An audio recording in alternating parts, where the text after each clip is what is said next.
जम्मू कश्मीर के शोपियां के रखामा में एनकाउंटर खत्म हो गया है। फौज और मिलिटेंटों के बीच एनकाउंटर में एक मिलिटेंट हलाक हुआ है। शोपियां पुलिस और सीआरपीएफ ने इलाके को मुहासरे में लिया था। महलूक मिलिटेंट की शिनाख्त मुजीब अहमद लोन के तौर पर हुई है।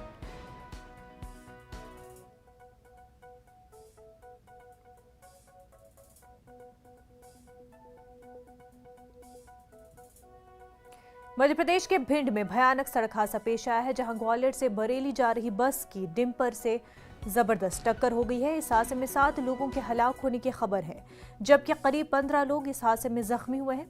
पुलिस ने मौके पर पहुंचकर राहत रसानी का काम शुरू किया है। वाज़ेह है कि मध्य प्रदेश सड़क हादसों में दूसरे मकाम पर आता है। यहां सड़क हादसों में इजाफा देखा जा रहा है।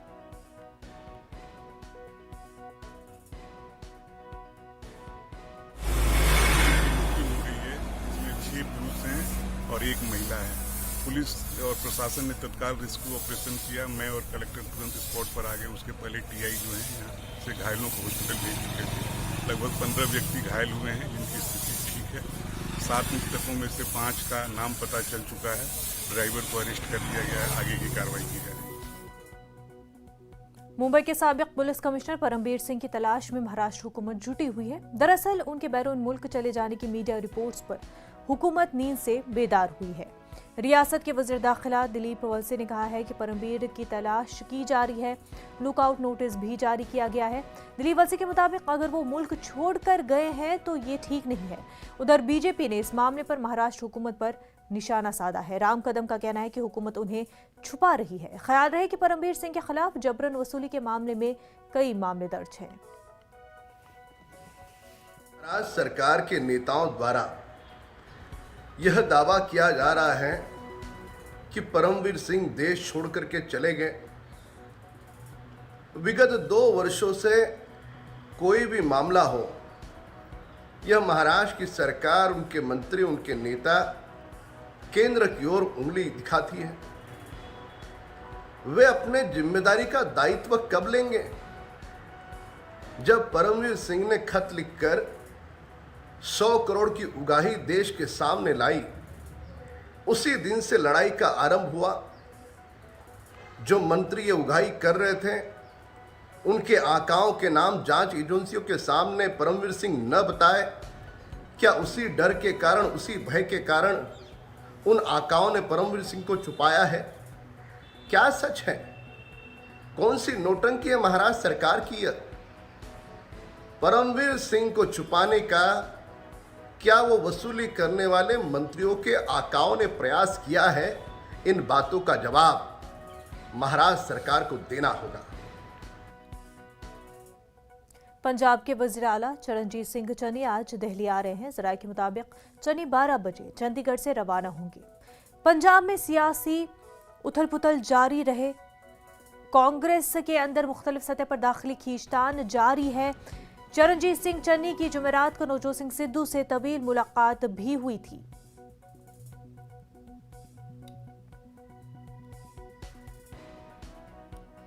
दिल्ली से हमारे नुमाइंदे रवि सिसोदिया हमारे साथ जुड़ चुके हैं। रवि, पंजाब वज़ीर आला चरणजीत सिंह चन्नी दिल्ली आ रहे हैं, इस हवाले से उनका शेड्यूल क्या रहेगा? किनसे मुलाकात करने जा रहे हैं?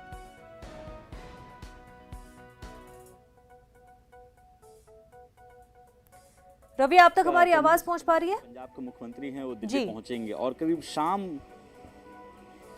जी देखिए करीब 1 बजे तक उनका दिल्ली आने का कार्यक्रम है। और ऐसा बताया जा रहा है कि उन्होंने प्रधानमंत्री से भी मिलने का समय मांगा है और धान की जो खरीदी उस मसले को लेकर बातचीत करने के लिए प्रधानमंत्री से मिलने का समय मांगा है। हालांकि पंजाब के जो सियासी हालात हैं और जिस तरह से वहाँ खींचतान चल रही है, एक तरफ जहां नवजोत सिंह सिद्धू ने इस्तीफा दिया है, कल उनके साथ उनकी बैठक भी हुई थी, तो ऐसा माना जा रहा है कि वो आला कमान से भी मिलेंगे। लेकिन संगठन महासचिव जो कि केसी वेणुगोपाल हैं, वह देर शाम तक दिल्ली पहुंचेंगे। पंजाब मामले के जो प्रभारी हैं हरीश रावत, वो देहरादून में हैं, वो भी देर रात तक पहुँच सकते हैं। तो ये माना जा रहा है कि देर रात तक इनकी बैठक हाई कमान से हो सकती है, क्योंकि जो पंजाब में जो हालात, सियासी हालात चल रहे हैं उस मसले को लेकर। दूसरी तरफ जो उनकी बैठक हो सकती है वो प्रधानमंत्री के साथ शाम 4 बजे उनकी बैठक हो सकती है। धान की खरीदी का एक मसला, जो किसानों से जुड़ा मसला है, उस मसले को लेकर उनकी मुलाकात हो सकती है। लेकिन पंजाब के अंदर जो सियासी हालात हैं, जिस तरह से कैप्टन अमरिंदर सिंह ने कल ऐलान किया है कि वो बीजेपी में तो नहीं जाएंगे लेकिन कांग्रेस पार्टी छोड़ेंगे। तो उसके बाद एक तरह से काफ़ी सियासी रस्साकसी चल रही है वहाँ पे। उसको लेकर हाईकमान की तरफ से ये कहा गया था कि नवजोत सिंह सिद्धू को मनाने की जिम्मेदारी स्टेट लीडरशिप की है। कल उन दोनों की बातचीत हुई है, उस मसले को लेकर भी हाईकमान के सामने अपनी रिपोर्ट देंगे कि क्या क्या मसला है, कौन से मसले को कैसे सुलझाया जा सकता है। क्योंकि कल की बैठक के बाद जो तस्वीर निकल कर सामने आई थी उसमें माना गया था कि नवजोत सिंह सिद्धू की जो मांग थी, जो मुख्य मांग थी, उसमें 2 से 3 मांग ऐसी जिनको मानी जा सकती है, लेकिन कुछ मांग जैसे मंत्रियों को बदलने की बात हो, विभाग के बंटवारे की बात है, इसको लेकर आलाकमान झुकता हुआ नहीं दिखेगा। तो ये मुलाकात काफ़ी, जो दौरा है मुख्यमंत्री चन्नी का दिल्ली दौरा, काफ़ी अहम माना जा रहा है। उनकी मुलाकात हाईकमान भी हो सकती है और दूसरी तरफ उन्होंने प्रधानमंत्री से मिलने का समय भी मांगा है। जी बिल्कुल। रवि, ये बताएं कि क्या अब ये मुलाकात जो चरणजीत सिंह चन्नी की हाईकमान से होगी, क्या अब इससे डिसाइड होगा कि कांग्रेस पंजाब में सही सब होगा या फिर नवजोत सिंह सिद्धू ने जो इस्तीफा दिया है उसके बाद उनकी मुकम्मल एग्जिट हो जाएगी?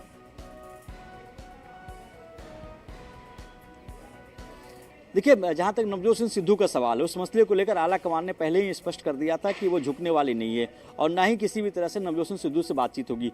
और यही वजह है कि कल नवजोत सिंह सिद्धू ने पहले ट्वीट किया और उन्होंने कहा कि वो मुख्यमंत्री चन्नी से मुलाकात करेंगे और अपनी बातों को रखेंगे।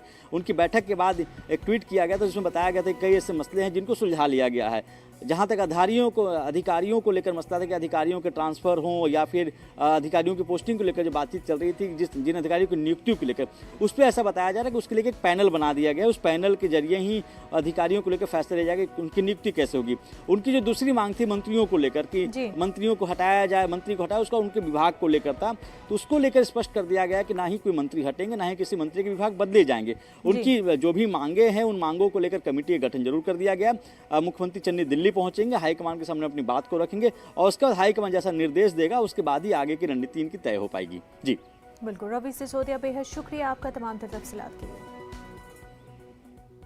गोरखपुर पुलिस की पिटाई से मरने वाले मनीष गुप्ता के मामले पर सियासी पार्टियों के नुमाइंदे कानपुर में उनके घर मुसलसल पहुंच रहे हैं। गुज़िश्ता शब आम आदमी पार्टी से राज्यसभा के रुकन संजय सिंह मनीष गुप्ता के घर पहुंचे और ताज़ियत की। उन्होंने मीडिया से गुफ्तगू करते हुए कहा कि मुआवजा देना, नौकरी देना आम आदमी की जान की कीमत नहीं है। अगर पुलिस एक आम आदमी की जान ले लेती है तो रियासत में जंगल राज वाज़े तौर पर नजर आता है। संजय सिंह ने इस मामले की सीबीआई इंक्वायरी की मांग की है।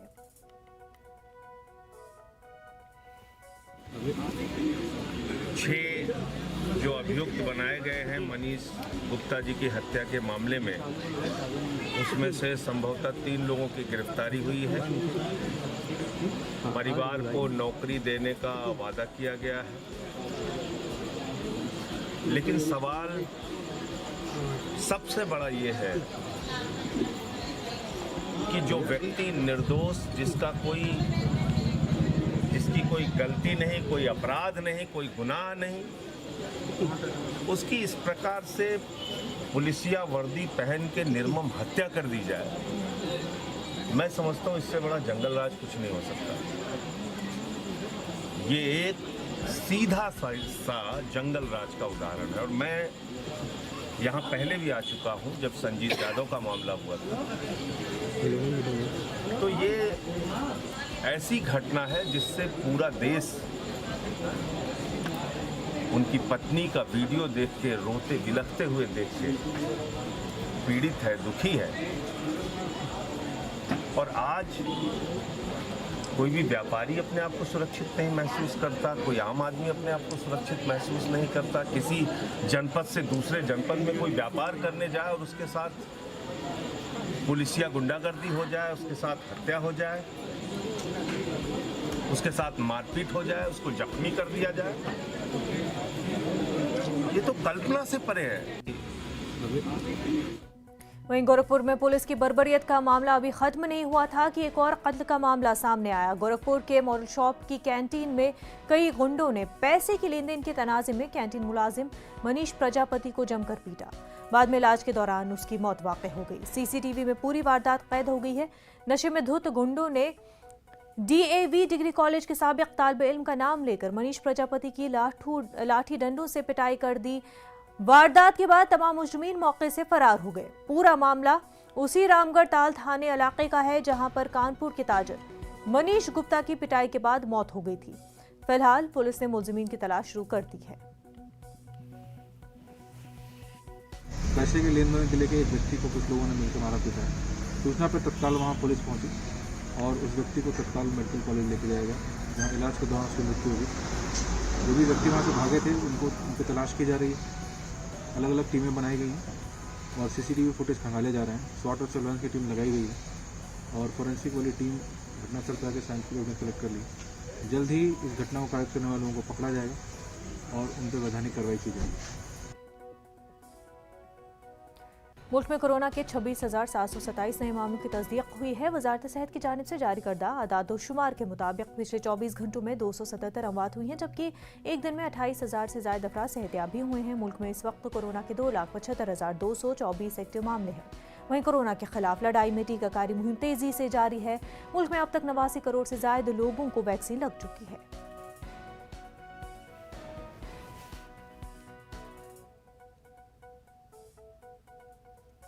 पेट्रोल और डीजल की कीमतों में आज फिर इजाफा हुआ है। सरकारी तेल कंपनियों ने आज पेट्रोल की कीमतों में फिर इजाफा किया है।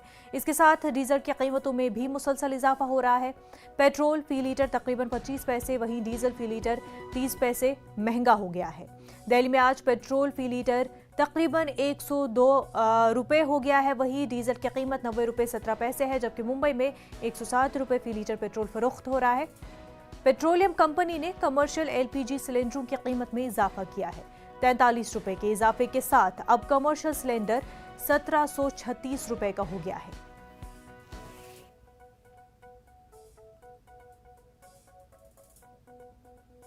आज से बैंकों के कई कवानीन बदले जा रहे हैं। रकूम की अदायगी के जवाबित तब्दील किए जा रहे हैं। इन कवानीन की वजह से बैंकिंग के निज़ाम, शेयर मार्केट, तनख्वाह, पेंशन के ज़ाब्ते बदल जाएंगे। 80 बरस से ज्यादा के अफराद को पेंशन पाने के लिए डिजिटल तरीके से अपना शनाख्त पेश करना होगा। इसके अलावा ऑटो डेबिट के लिए पहले कस्टमर की इजाजत लेनी होगी, यानी 5,000 से ज्यादा ऑनलाइन या ऑटो डेबिट ट्रांजैक्शन के लिए पहले कस्टमर को खास हिदायत पर अमल करना होगा। साथ ही 3 बैंकों के चेकबुक कारकर्द नहीं होंगे, यानी नए सिरे से बैंक से चेकबुक लेना होगा। पुराने चेकबुक काम नहीं करेंगे। Allahabad bank, oriental bank of commerce और यूनाइटेड बैंक ऑफ इंडिया का चेकबुक नया लेना होगा।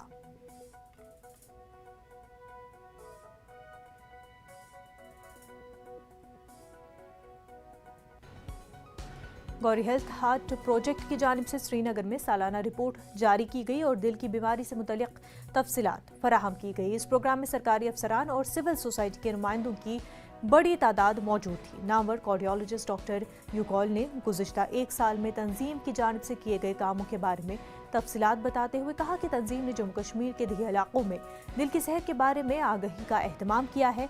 उन्होंने कहा कि तंजीम का मकसद दिही इलाकों में रहने वाले लोगों के लिए डिजिटल टेक्नोलॉजी को दस्तयाब कराना है, ताकि दिल के दौरे के खतरात को कम से कम किया जा सके।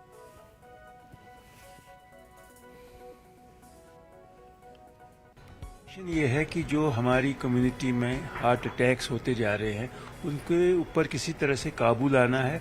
और जो मिशन है, बड़ा एम्बिशियस मिशन है कि 2025 तक दिल बी नो हार्ट अटैक्स। वो कैसे होगा? इसके जो रिस्क फैक्टर्स हैं, high blood pressure, diabetes, smoking and all the other risk factors like stress and not eating enough fruits and vegetables, exercise नहीं करना, उसके बारे में तालीम दी जाए। और ये हम जगह जगह कैंप कर करके हमने किया और उसमें हमने जो पॉजिटिव काम किए, कुछ ऐसे रिमोट एरियाज में जहाँ की फैसिलिटी ही कुछ नहीं है, वहाँ पे हमने टेलीमेडिसिन यूनिट्स चालू कर रहे हैं। 15 अक्टूबर को इधर क्या कहते हैं, कुपवारा से आगे एक जगह है मत्सिल, वहाँ पर हमारा पहला टेलीकार्डियोलॉजी यूनिट लगेगा, जहाँ की जो कि जगह 6 महीने के लिए 5 महीने के लिए कट ऑफ हो जाती है। उसमें हर किस्म का इलाज मरीज को थ्रू डिजिटल मेडिसिन होगा। जामिया मिलिया इस्लामिया यूनिवर्सिटी के नाम एक और कारनामा दर्ज हुआ है। जामिया मिलिया इस्लामिया के तालिब कैफ अली ने Commonwealth secretary general invention award for sustainable development अपने नाम किया है। आर्किटेक्चर फैकल्टी के उभरते हुए इन्वेंटर तालिब इल्म कैफ अली जामिया मिलिया इस्लामिया का नाम रोशन किया है। वाज़े हो कि Commonwealth secretary general invention award for sustainable development Commonwealth ममालिक के 15 इनाम याफ्ता तलबा में से एक इनाम याफ्ता कैफ अली है।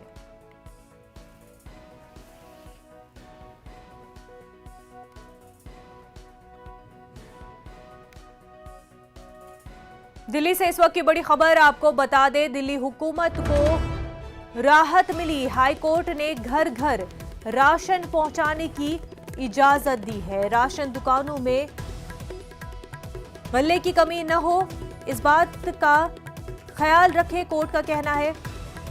तो दिल्ली हुकूमत को राहत मिली है कोर्ट की जानिब से। आपको बता दें कि हाई कोर्ट ने घर घर राशन पहुंचाने की इजाजत दे दी है।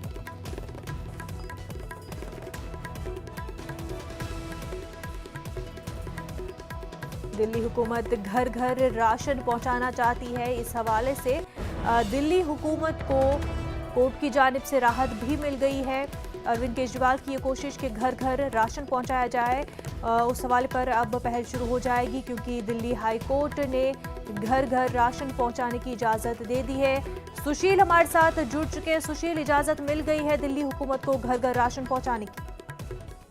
साफ तौर से कहीं ना कहीं दिल्ली सरकार के लिए एक बड़ी राहत है। दिल्ली सरकार को कहीं ना कहीं एक राहत मिली है दिल्ली हाई कोर्ट से। हालांकि दिल्ली हाई कोर्ट ने ये जरूर कहा है कि जो 22 मार्च 2021 का आदेश था, उस आदेश में संशोधन किया जाए। और दिल्ली हाई कोर्ट ने दिल्ली सरकार को ये निर्देश दिया है कि सभी उचित मूल्य की दुकानों के संचालकों और उन कार्डधारकों की जानकारी दिया जाए हलफनामे के तौर पर, और जो एक पर्याप्त मात्रा में राशन उपलब्ध कराते थे और एक उचित रेट जो है वो मुहैया कराते थे। तो कहीं ना कहीं दिल्ली हाई कोर्ट से एक बड़ी राहत दिल्ली सरकार को। बिल्कुल, ये बताएं कि अब इस राहत के जरिए लोगों को कितनी राहत पहुंचेगी? जी देखिए, साफ तौर से इस पूरे आदेश के बाद दिल्ली सरकार को कहीं ना कहीं एक नोटिफिकेशन जारी करना पड़ेगा, और नोटिफिकेशन के मुताबिक उन तमाम जो गरीब लोग हैं उनको राशन मुहैया कराने को लेकर एक रिकॉर्ड मेंटेन करना पड़ेगा। और उसके बाद दिल्ली हाई कोर्ट में ये जानकारी देनी होगी कि उचित मूल्य पर कितने परिवार को उन्होंने राशन मुहैया कराया है। हालांकि इस पूरे प्रकरण पर दिल्ली हाई कोर्ट की सिंगल बेंच ने रोक लगा रखी थी, और उसी के लिए फिलहाल एक बड़ी राहत देते हुए दिल्ली सरकार को राहत दी है। अब दिल्ली सरकार अपने फैसले में सुधार करके उन तमाम गरीब लोगों को राशन तो देगी ही देगी, लेकिन कितने लोगों को उचित मात्रा में राशन मिल रहा है इसका एक रिकॉर्ड मेंटेन करके दिल्ली हाई कोर्ट को जानकारी भी देगी। बिल्कुल सुशील, बेहद शुक्रिया आपका।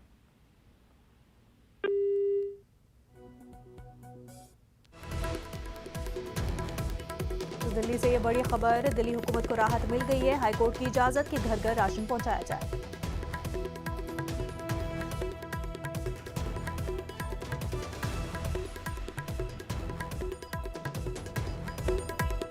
कोरोना वबा के दौरान बाहमी इमदाद और इन्हिसार का जज्बा मुस्तहकम हुआ है। मुल्क इस वबा से मुतहद होकर मुकाबला कर रहा है। टीकाकारी के ऐलान के बाद हम बेहतर ताउन करें जिससे हम कोरोना को मात देने की जानिब कदम बढ़ा सके। नेटवर्क 18 इस मुहिम में हर कदम पर आपके साथ रहेगा। जब तक सभी महफूज नहीं होते तब तक कोई भी महफूज नहीं होगा। इसी सोच की बुनियाद पर हमारी मुहिम संजीवनी का मकसद ये यकीनी बनाना है कि वैक्सीन पाना सभी इंसानों का हक है।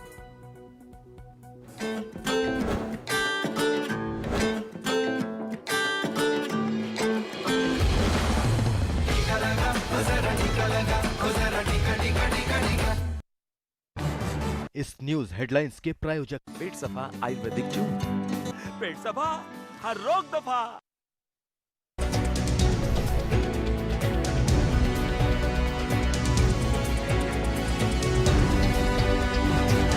न्यूज हेडलाइंस के प्रायोजक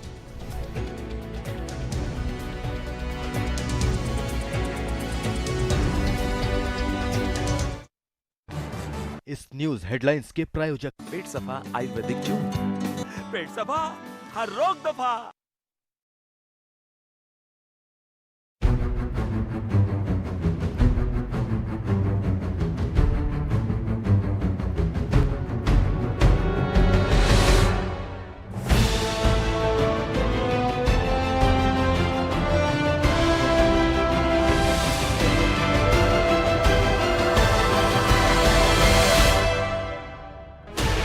Sixteen channels, 15 languages, 26 states, 1,200 plus reporters, 66.9 crore viewers. India's largest news network, News 18 Network.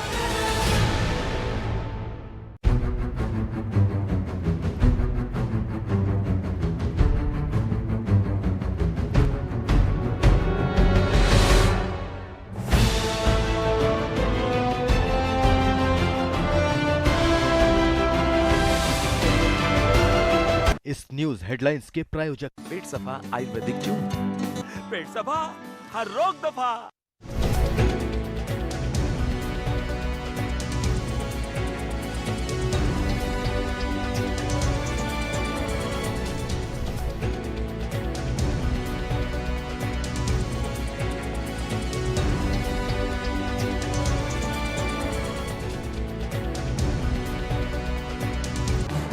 इस न्यूज हेडलाइंस के प्रायोजक पेट सफा आयुर्वेदिक चूर्ण, पेट सफा हर रोग दफा।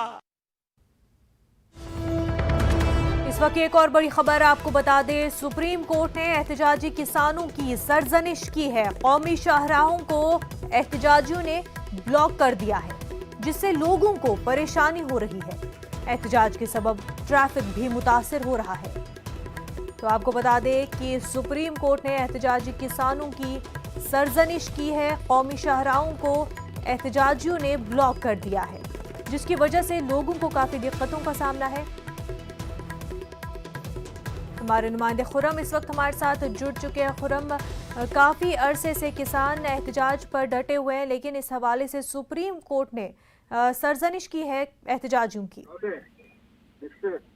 देखिए, लगातार जो है वो किसान वहां पर जमे हुए हैं और वो इस पूरे मामले को लेकर के सुप्रीम कोर्ट गए थे कि इस मामले का किस तरीके से हल निकाला जाए। लेकिन जिस तरीके से लोगों को परेशानी हो रही है, सुप्रीम कोर्ट ने इससे पहले भी इस तरह की बातें कही थी जब शाहीन बाग का एहतजाज हुआ था कि किसी को भी रास्ता बंद करने का हक नहीं दिया जा सकता, ताकि वो दूसरे का जो हक है उस पर वो कोई अपना हक जता सके।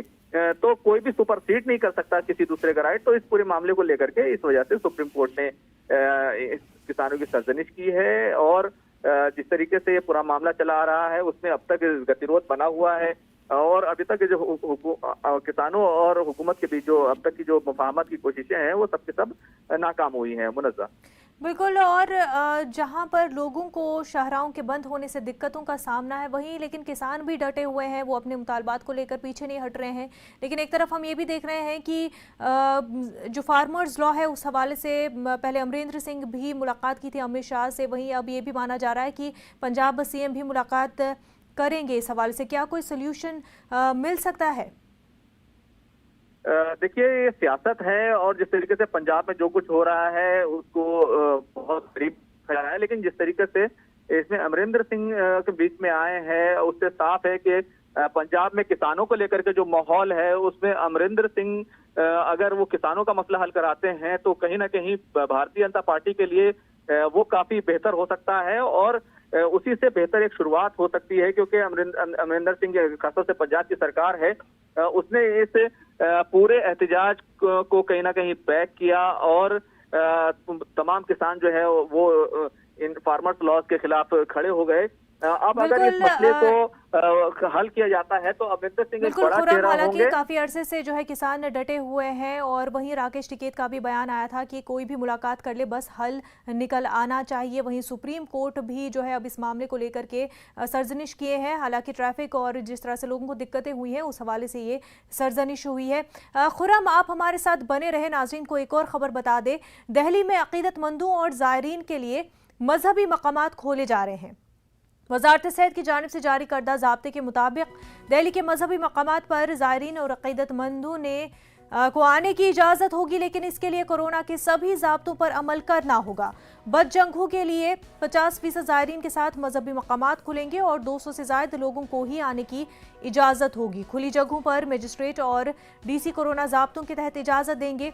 DDMA के मुताबिक ये कानून 15 अक्टूबर तक नाफिजुल अमल रहेगा। इसके बाद हालात के मुताबिक आगे के अहकामात नाफिज किए जाएंगे। खुरम, इजाज़त मिल चुकी है, अब ज़ायरीन अकीदतमंद जो है मजहबी मकामात का रुख कर सकते हैं।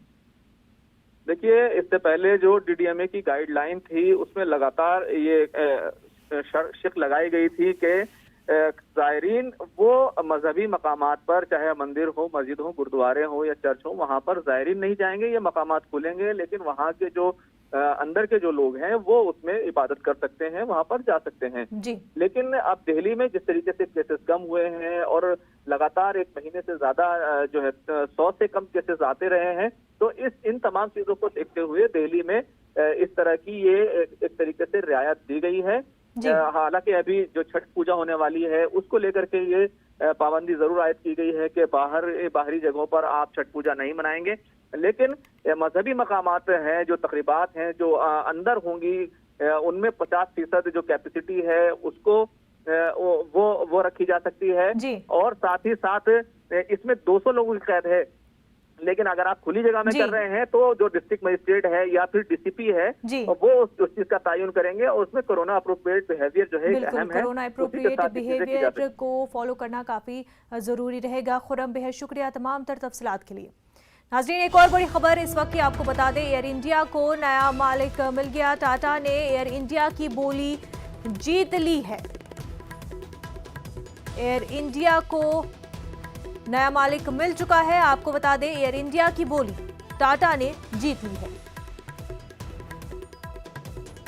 एयर इंडिया की नीलामी हुई और टाटा ने एयर इंडिया की बोली जीत ली है।